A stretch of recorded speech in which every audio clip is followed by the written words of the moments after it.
guys! It's me! So for today's video, itatry natin yung antibacterial hand soap and salt slime. And itong hand soap na to is nabili sa Shopee Daiso and 98 pesos lang siya.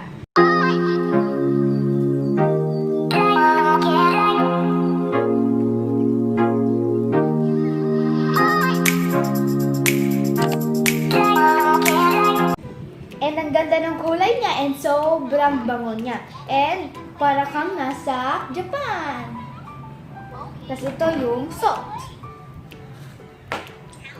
So ilalagay na natin tong antibacterial hand soap dito sa bowl. And itong hand soap is napakita ko na sa inyo dun sa vlog ko na Unicorn's Haul. It looks like slime already.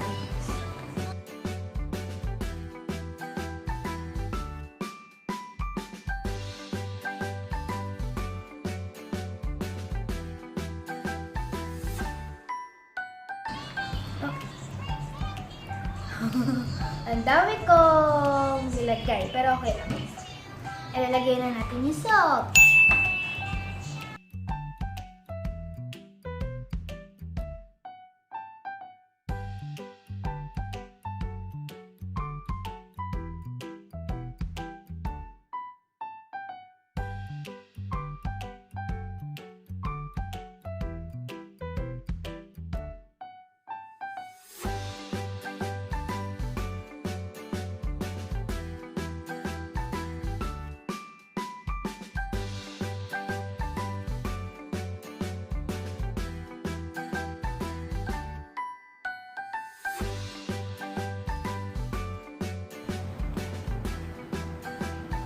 Mukhang hindi na bubuo, tapos yung soap parang nagla-light, tapos mas nagiging watery. Kasi kanina, di ba, nung parang pinupush na ng ganyan, parang nagiging slime na siya.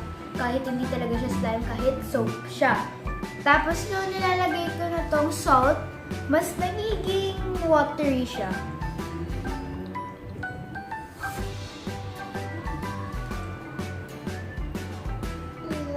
And yung mga salt is parang nasa ilalim kasi nafe-fill ko siya with the spoon.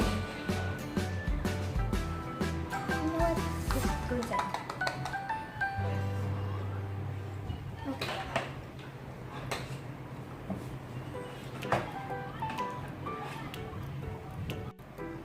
I think filled tong yung itong antibacterial hand soap and salt. So, na-try naman natin yung sugar. So, set aside natin. And lagay rin tayo ng soap.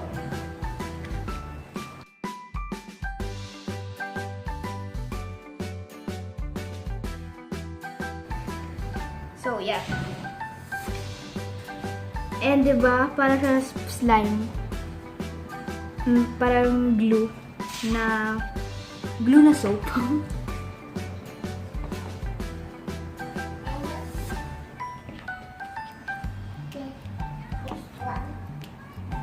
So, lalagay ko na yung sugar.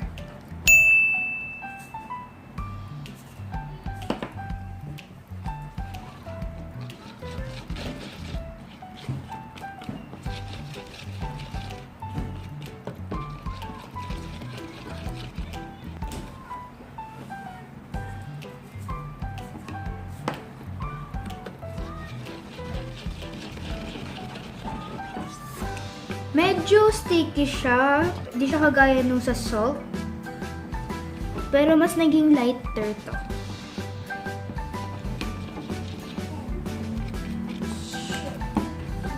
Pero parang hindi siya nagiging watery katulad nung sa salt. Tapos kanina nung tinitignan ko yung ilalim ng bowl na to, ando dun lahat ng mga salt. Pero ito naman, wala naman akong nafe-feel na sugar sa loob, ay sa ilalim ng bowl. Kaya, feeling ko mas gumana itong sugar kaysa dun sa salt. Kasi yung salt, hindi siya nag-melt, parang nag-melt dun sa soap. Pero ito nag-melt kasi nawala sa ilalim.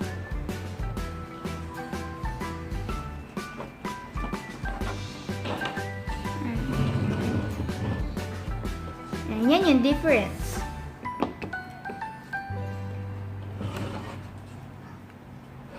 Ito yung salt and ito yung sugar. Oh no. Papakita ko sa inyo yung salt. Ayan. Kita niyo. Ayan yung salt. Mga salt. Hindi sila nag-melt. Ito, wala siya. Soap lang talaga. Yung ilalim, ayan.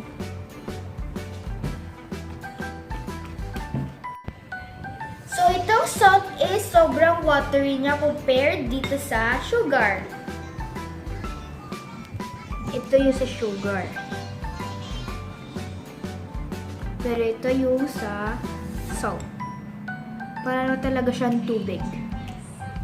And lalagay ko muna sila sa freezer for about 2 hours. And titignan ko kung may nag-ibaba sa kanila. So, see you later after 2 hours.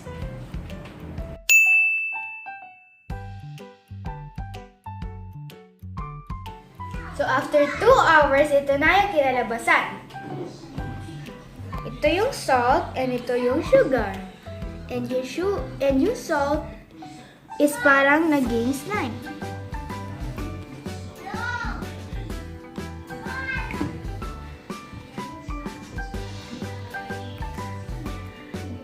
Tapos yung sugar naman is naging parang yellow. Parang naging ice cream.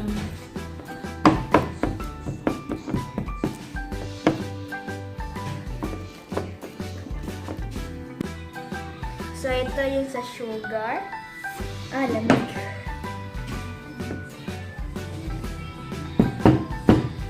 Ouch. Sobrang tigas niya para na siyang naging yellow. Tas yung dito naman, yung lamig tuloy naman pinag-face ko. Ito naman sa salt. Alamig.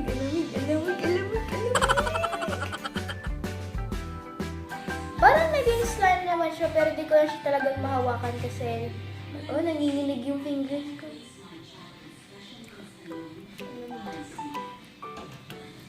So, itong salt is mas naging effective. Kaso nga lang hindi ko siya mahawakan kasi sobrang lamig niya. Pero itong sa sugar naman is akala ko mag-work kasi nung may video din ako na parang ganito na parang naging na siya foam. Pero akala ko magiging foam din to kasi halos parehas lang naman sila ng ingredients. Tapos ito, akala ko magiging foam tapos naging yellow. Ito, ganyan. Pero ito, I can't, pick it up.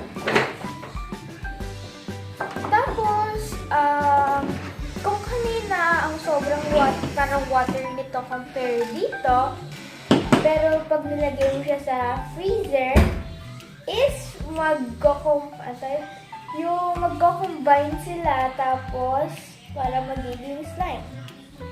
Pero hindi talaga siya talagang slime, pero yan. Lamig. So hopefully, i-try nyo din siya. And if you like this video, please like, share, and subscribe. See you in the next vlog. Bye!